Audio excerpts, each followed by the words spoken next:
আসসালামু আলাইকুম ওরহমতুল্লাহি ওবরাকাতুহু। আমি হাফেজ ইমান আলী, তুফানগঞ্জ ১ নম্বর পরিখের অধীন খরগোশ মিয়াপাড়া মসজিদের ইমাম সাহেব। আপনাদের সামনে উপস্থিত হয়েছি খুব ক্ষুদ্র সময়ের মধ্যে দু একটি কথা বলার জন্য। আসলে আমি মনে করি যে একজন ইমাম সাহেব হিসেবে আমার উপর যে দায়িত্ব, এবং আমি মনে করি এটি গুরু দায়িত্ব, সেই দায়িত্ব পালনার্থেই এই ভিডিওটি।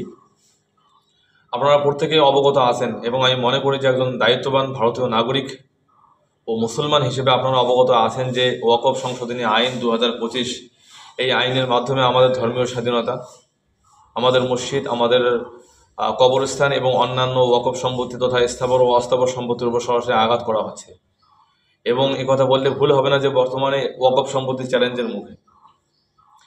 এমতো পরিস্থিতিতে এই ওয়াকফ সম্পত্তির রক্ষার্থে আমরা যদি আমাদের কণ্ঠকে খুব মজবুতির সাথে সরকারের বিপক্ষে উপস্থাপন না করি, আগামী দিনে পরিস্থিতি খুব ভয়াবহ হতে পারে।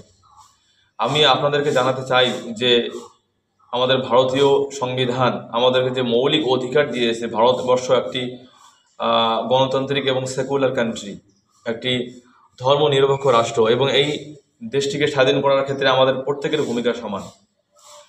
এবং আমাদের এই স্বাধীন সংবিধান আমাদেরকে যে মৌলিক অধিকার দিয়েছে আর্টিকেল 25 এবং 26, আমরা আমাদের ধর্মকে পালন করা, আমাদের ধর্মকে পড়াশোনা করা, ধর্মের প্রচার করা এবং ধর্মীয় রক্ষার্থে বিভিন্ন অর্গানাইজেশন, বিভিন্ন প্রতিষ্ঠানের রক্ষণাবেক্ষণ করার দায়িত্ব আমাদের নিজেদের উপর। কিন্তু বর্তমান সরকার ওয়াকফ সংশোধনী নতুন এই আইনের মাধ্যমে নানাবিধ নতুন নতুন কিছু আইন আমাদের উপর চাপিয়ে দেওয়া হচ্ছে, এবং এই আইনের ফলে ওয়াকফ সম্পত্তির অস্তিত্ব এখন বিপর্যয়ের মুখে। আমি কথা আপনাদের সামনে তুলে ধরতে চাই যে বর্তমান ওয়াকফ সম্পত্তি পরিচালিত হবে জেলা শাসকের অধীন, এবং ওয়াকফ বাই ইউজার, যেটা এতদিন পর্যন্ত আবহমান কাল পর্যন্ত এমন একটা সম্পত্তি যেটা মুসলমানেরা ব্যবহার করে আসতেছে, কিন্তু সেই সম্পত্তির কোনো বৈধ নথিপত্র সরকারের রেকর্ডে বা সরকারের কাছে যদি আমরা পেশ করতে না পারি, তাহলে সেই ক্ষেত্রে সেই সম্পত্তিটি এখন আর ওয়াকফ সম্পত্তি হিসেবে ঘোষণা করা যাবে না বা দাবি করা যাবে না। এই আইনের মাধ্যমে বহু সম্পত্তি মুসলমানদের হাতছাড়া হয়ে যাবে বা ওয়াকফ সম্পত্তির থেকে হাতছাড়া হয়ে যাবে। বর্তমানে আমরা এর প্রতিফলন দেখতেই পাচ্ছি। যেমন এই কয়েকদিন আগের খবর, ওয়াকফ আইন পরিবর্তিত হওয়া এবং না হওয়ার পরেই আমরা দেখতে পারলাম যে উত্তরপ্রদেশের প্রায় ৩০০ বছরের পুরাতন কবরস্থান, উত্তরপ্রদেশের ফাতেহপুর, ৩০০ বছরের পুরাতন কবরস্থান, সেখানে বুলডোজার চালানো হচ্ছে। কি মেসেজ সরকার আমাদেরকে দিচ্ছে বর্তমানে দেখুন। তো এই পরিস্থিতিটা দেখুন, এটা কোনো রাজনৈতিক বক্তব্য নয়। আমি মনে করি যে আমার ইমানের দাবি, একজন ইমাম সাহেব হিসেবে মসজিদ রক্ষা করা, কবরস্থান রক্ষা করা এবং ওয়াকফ সম্পত্তি রক্ষা করা আমার নৈতিক দায়িত্ব, আমার ধর্মীয় দায়িত্ব এবং আমার ইমানের অঙ্গ, আমি এটা মনে করি।